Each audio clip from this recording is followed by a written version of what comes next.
Now, study and discussion questions for Rediscovering America, Buffalo Soldiers.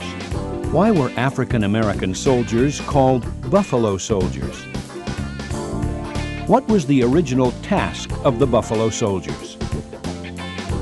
Discuss the reasons why many African Americans became soldiers despite the racial discrimination of the time. What explanation does the documentary give to account for this? Assignment Discovery now presents Rediscovering America, Buffalo Soldiers.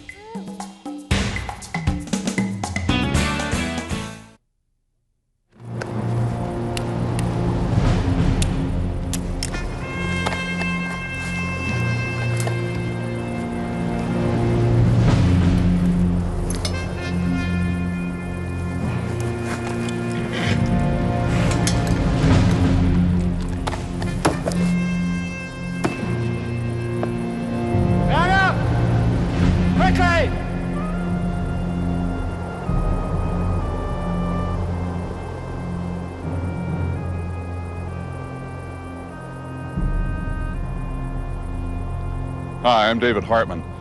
This is a story about human courage and overcoming great odds. But chances are you've never heard this story because it isn't found in most history books. In lonely places like this, some of our country's great heroes fought Indians, survived the harsh frontier life, and endured the hostility of the very people they were committed to protect. This is the story of African American soldiers.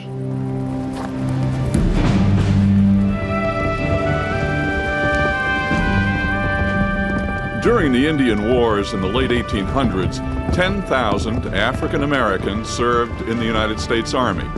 They opened the way for other blacks who would fight in Cuba, the Philippines, and 2 world wars. They were called Buffalo Soldiers.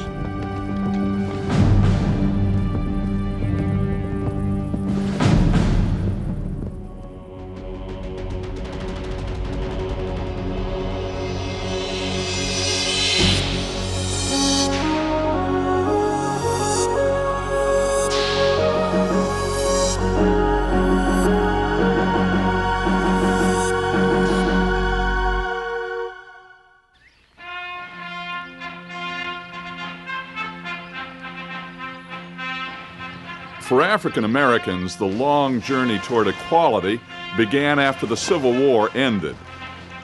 For Buffalo Soldiers, the Army was an opportunity to prove themselves, to fight for that equality, and to gain respect. Their achievements were remarkable and have been largely ignored by historians. These men deserve to be remembered and recognized. This is a hero's story about African American soldiers. They fought in the Western Territories. They saved the lives of some of Teddy Roosevelt's Rough Riders in the Spanish-American War. They served with their great generals, including John J. Pershing. Billy the Kid ran from them. Wild Bill Hickok and Buffalo Bill scouted for them. They're part of our folklore and the heroic, sometimes tragic, stories of the American West.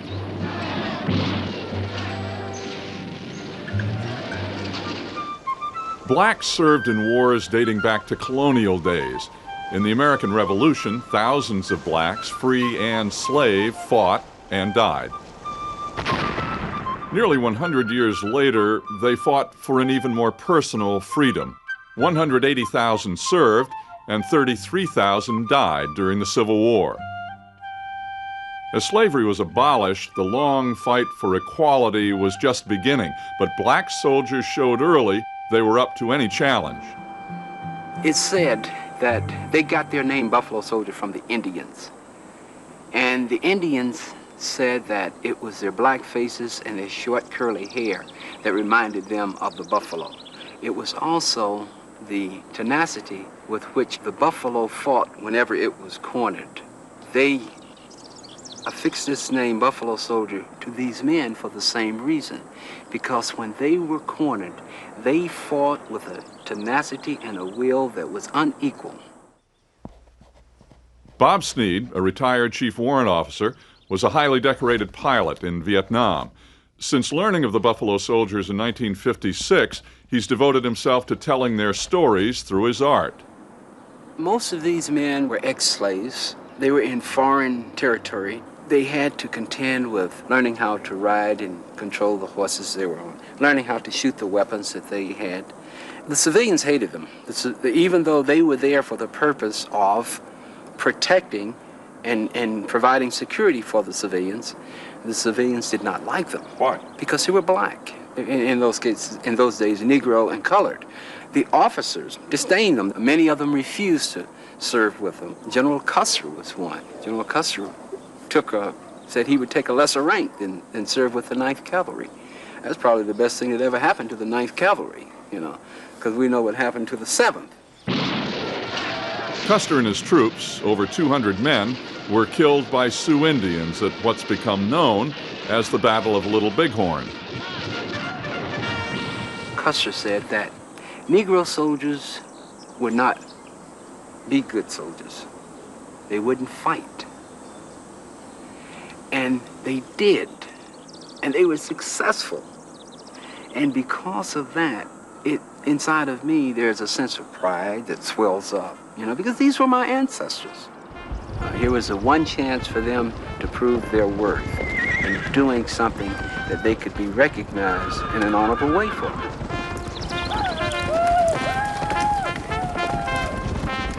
It was a matter of moving them off land. James Horton is a professor of history at George Washington University.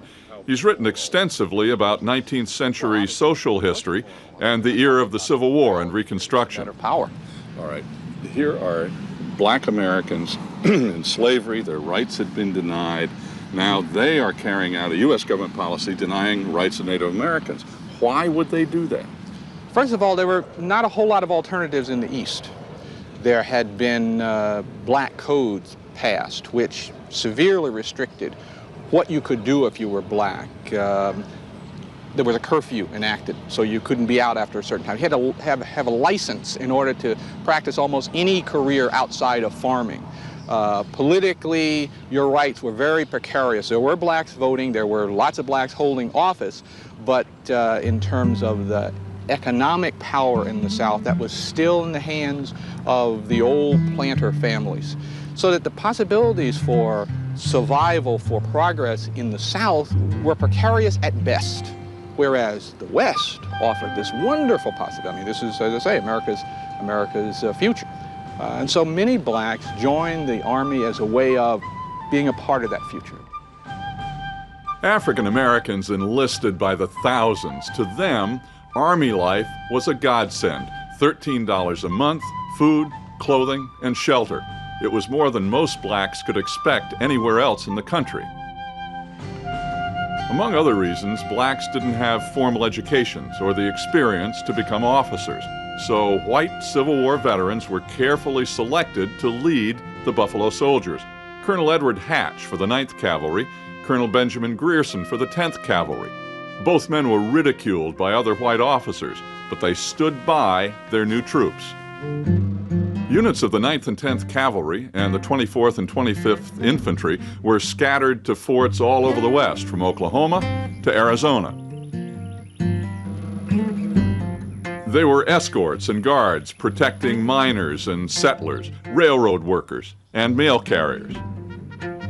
When they weren't on patrol, like all soldiers, they drilled and trained.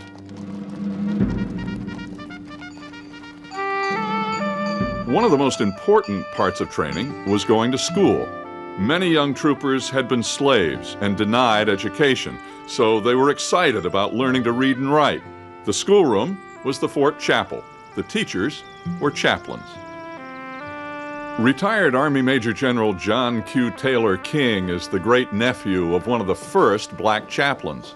But each one of the 4 Buffalo Soldier regiments had its own chaplain to do the teaching and to help with the administrative work and to help build morale and help with the esprit de corps of the troops. The War Department decided that it was essential for every soldier to have a basic elementary education, and so the chaplains were there to fulfill that need. The first black chaplain was Henry Plummer, and he was chaplain of the 9th Cavalry. The next black chaplain was Alan Allensworth, who was chaplain of the 24th Infantry Regiment. Then there was Theophilus G. Stewart, George Priolet, and then Uncle Will. Black chaplains were recruited only when they had extensive formal education. William Thomas Anderson, King's uncle, had earned Bachelor of Arts, Bachelor of Divinity, and medical degrees before joining the Army. He knew that the Buffalo Soldiers had men who were more or less illiterate. Coming out of the Civil War, they were unlearned. And he wanted to help.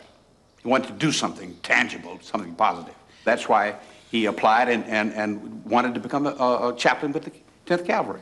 His first post of assignment was Fort Assiniboine, Montana, in 1897. And he was at Fort Assiniboine when the 10th was alerted to go to Cuba, the Spanish-American War. And the commanding colonel of the 10th did not want to leave any of his line officers behind, so I guess he thought Uncle Will was more expendable than anything else, so he left him behind. And it was the first time in the history of the United States Army that a black officer became a post commander. He became post commander. He was already post treasurer. He was already post librarian. He became post quartermaster, and a myriad of things. See, How good a job did they do in making sure the soldiers all became literate? did a very good job, because later on the record indicates that the soldiers in the 9th and 10th Cavalry regiments and the 24th and 25th Infantry regiments, typical soldiers, educational level was higher than some of the non-commissioned officers in the non-black regiments. Morale was higher in the Buffalo Soldier unit. The desertion rate was much lower. These men were happy to be where they were. They took great pride in what they were doing. They took great pride in being soldiers in the United States Army. Getting an education improved their lives, but other challenges were ahead, including tracking and fighting hostile Indians in the open expanses of the West.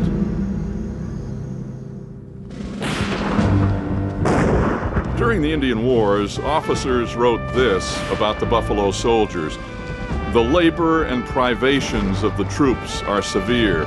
Of all warfare, service in the Indian Wars is the most dangerous and the most thankless.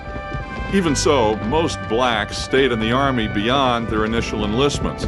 Some served as long as 25 years. Unfortunately, there are few official histories." By 1885, most Native Americans were living on reservations. The 10th Cavalry stayed in the Southwest to fight the Apaches. The 24th and 25th Infantry continued to protect the border here along the Rio Grande. The 9th Cavalry moved to the Northern Plains to fight the Sioux. The Buffalo Soldiers had become experts at guerrilla warfare tactics, but more complicated challenges were ahead: social challenges.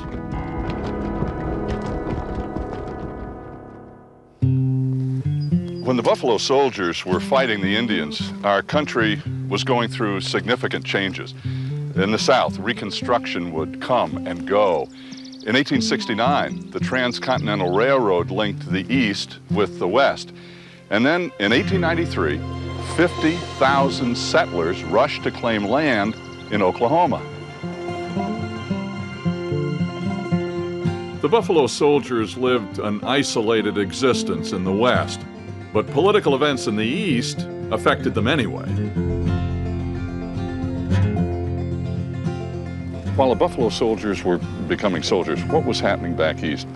In the South, Reconstruction was happening. The states that had withdrawn from the Union were reorganized, the governments were reorganized, and they were brought back into the Union. In terms of the politics, blacks were having their first shot, often, at political involvement. Many blacks were voting, many blacks were holding offices, filling a variety of political positions. 22 blacks were elected to the federal Congress. In South Carolina in 1870, Jonathan Jasper Wright became the first African-American state Supreme Court justice. That same year, Hiram Revels from Mississippi became the first African-American elected to the United States Senate.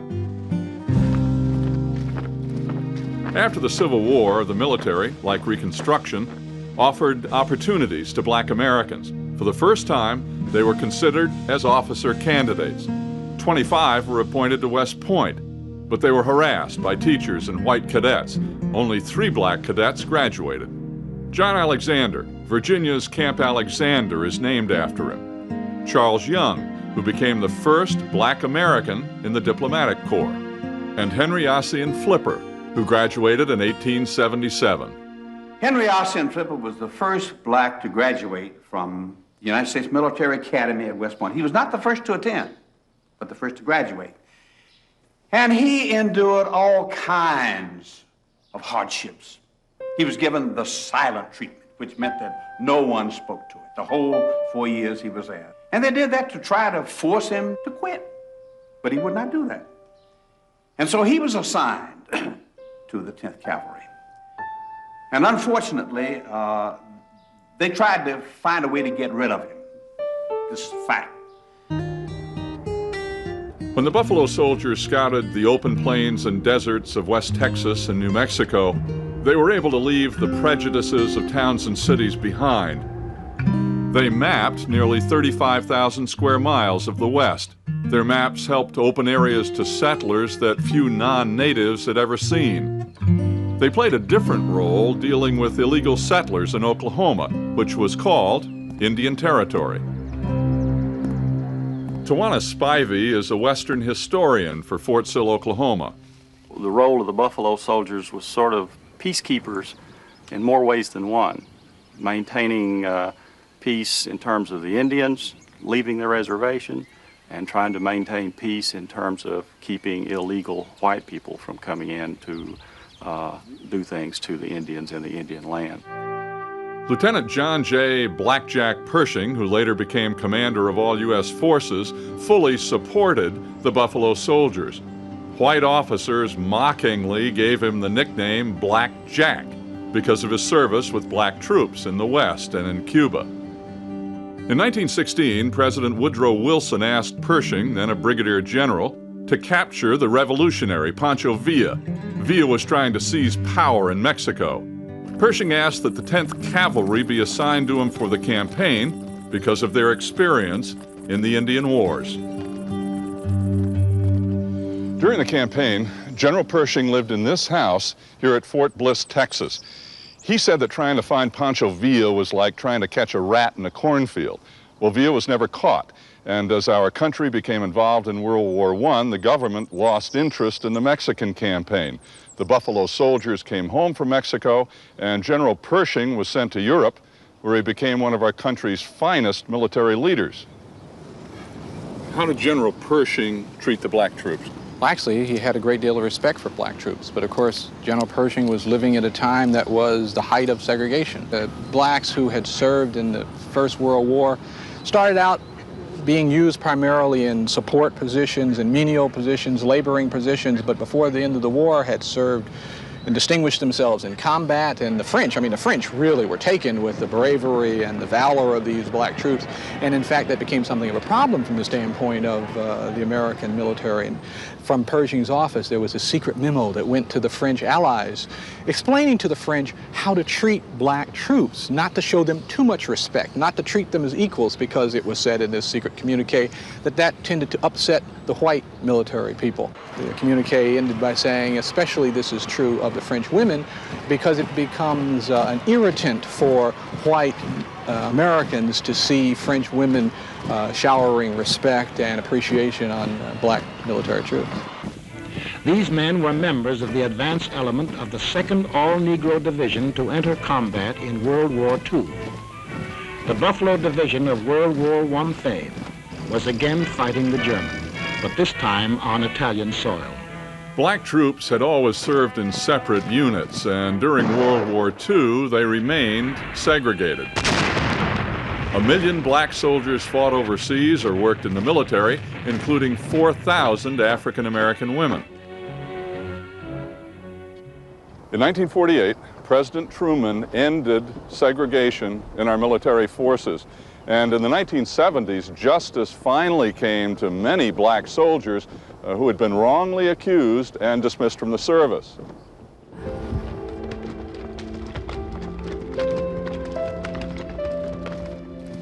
So West Point now celebrates Henry O. Flipper Week, and I was invited as guest speaker at West Point during Henry O. Flipper Week. He said, cadets of West Point, it's an honor and a privilege for me to introduce and present to you General John Q. Taylor King. General King, the cadets of West Point. All the cadets stood, raised their glasses of water, and greeted me. Greetings, General King. Welcome to West Point. And at that very moment, from his lofty place in heaven, Uncle Will smiled. Not even done.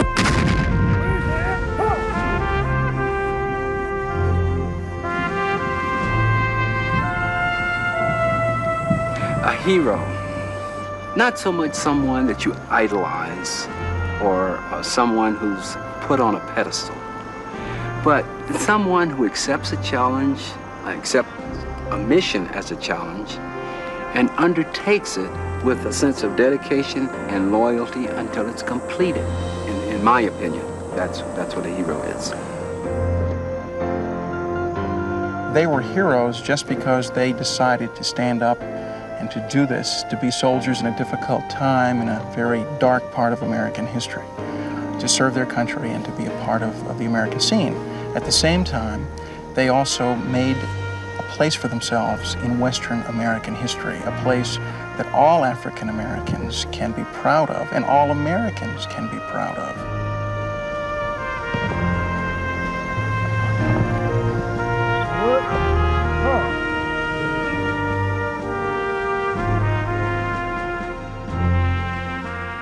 We've just begun to recognize the role of Buffalo Soldiers in our history. Their stories remain mostly in the telling and in the memories of descendants and other people who keep this proud legacy alive. The Buffalo Soldiers are heroes, and we're in their debt. I'm David Hartland.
Coming up now, answers to the questions for Rediscovering America, Buffalo Soldiers.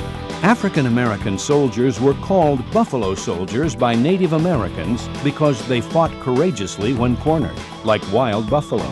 The Buffalo Soldiers protected settlers from attacks by Native Americans and protected the Native American reservations from settlers. Try this activity with your class. Research some of the folklore and legends surrounding the Buffalo Soldiers. Then create your own folk song or tall tale to share with the class. Use illustrations to help your presentation. To learn more, members of the American Association of School Librarians and Assignment Discovery suggest The Forgotten Pioneers by Scott Minerbrook. Ask your librarian to help you explore the many resources your library has to offer.